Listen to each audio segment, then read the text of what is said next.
El niño tenía 7 años cuando vio quemar a su primera bruja.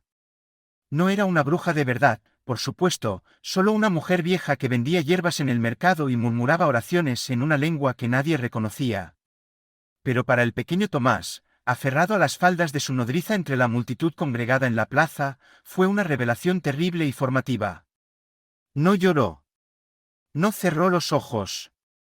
Miró, con esa intensidad inquietante que ya preocupaba a sus allegados, como las llamas consumían lo que más tarde aprendería a llamar herejía. Y cuando todo terminó, cuando el humo se desvaneció y la multitud se dispersó murmurando, preguntó con voz clara, ¿por qué no gritaba el nombre de Jesús? Su nodriza, María, una mujer sencilla pero intuitiva, sintió un escalofrío recorrerle la espalda. Quizás no lo conocía, pequeño. Entonces está bien que haya muerto, respondió el niño con una lógica escalofriante. No se puede ir al paraíso sin conocer a Jesús. Tomás de Torquemada había nacido en una familia de pequeña nobleza conversa, esos judíos convertidos al cristianismo que siempre caminaban sobre la cuerda floja de la sospecha. Su tío Juan ya era un dominico respetado, y probablemente fue esta ascendencia religiosa la que salvó a la familia de las persecuciones que sufrían tantos otros conversos. Pero este origen pesaba sobre el niño como una espada de Damocles invisible. Muy temprano, Tomás manifestó una piedad excesiva que tranquilizaba e inquietaba a la vez.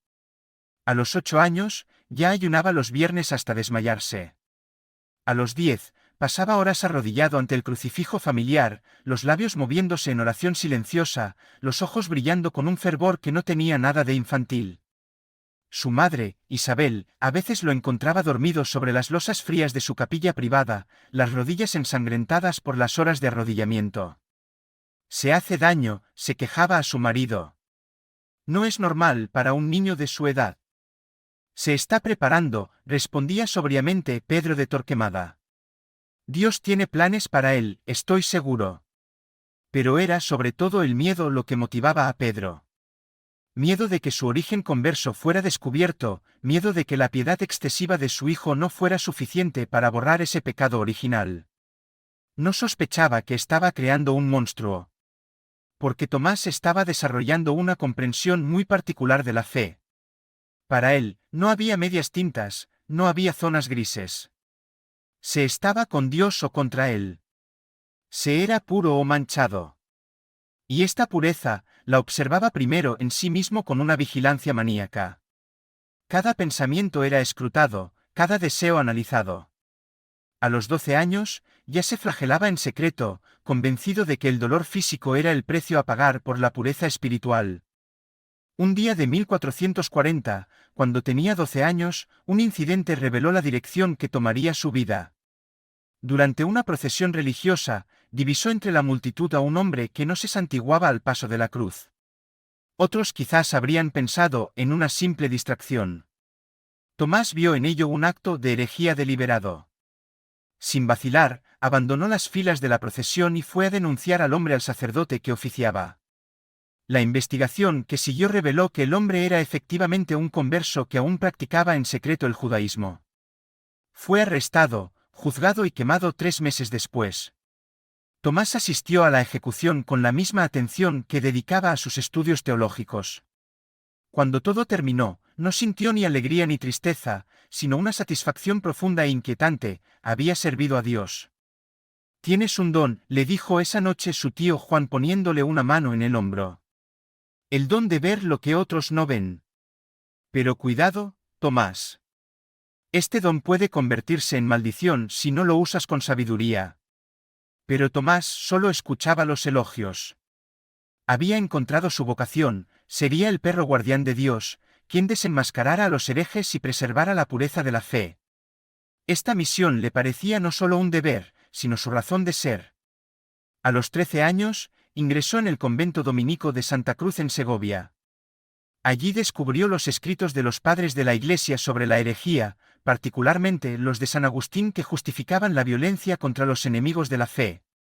Estos textos resonaron en él como una revelación. Por fin encontraba legitimidad teológica para sus instintos más oscuros. Sus superiores notaron rápidamente su celo extraordinario y su inteligencia aguda. Pero algunos también percibían algo perturbador en su mirada cuando hablaba de los herejes, un brillo que no era exactamente compasión cristiana. El prior, don Francisco, a veces intentaba templar sus ardores. La misericordia, hijo mío, también es una virtud cristiana. Misericordia hacia las ovejas, sí, respondía invariablemente Tomás. Pero no hacia los lobos que las devoran.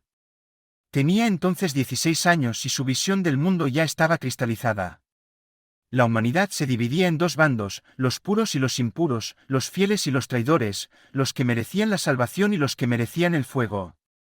Y él, Tomás de Torquemada, se percibía como el instrumento de esta justicia divina. Los años siguientes no hicieron sino afinar esta convicción. Ordenado sacerdote a los 23 años, comenzó su carrera eclesiástica con una reputación de rigor absoluto y ortodoxia irreprochable. Pero detrás de esta fachada respetable se escondía un hombre que había transformado su propio miedo a la impureza en una máquina de triturar a otros. El niño que había visto quemar a una vieja sin inmutarse se había convertido en un hombre que vería en cada hoguera un acto de amor divino. Porque quizás eso era lo más terrorífico de Torquemada, era sincero. En su lógica retorcida, cada tortura era un acto de caridad, cada ejecución una obra pía. Había logrado reconciliar lo irreconciliable, servir a un Dios de amor a través del odio, predicar el perdón a través de la venganza, celebrar la vida a través de la muerte. El hombre que aterrorizaría a España había nacido no de la crueldad pura, sino de esa perversión trágica que transforma las más altas aspiraciones espirituales en instrumentos de barbarie. Y quizás esa era, finalmente, la lección más escalofriante de su juventud: los monstruos no siempre nacen del mal, a veces nacen del bien desviado, del amor transformado en obsesión, de la fe convertida en fanatismo. El niño que quería salvar el mundo se había convertido en el hombre que estuvo a punto de destruirlo.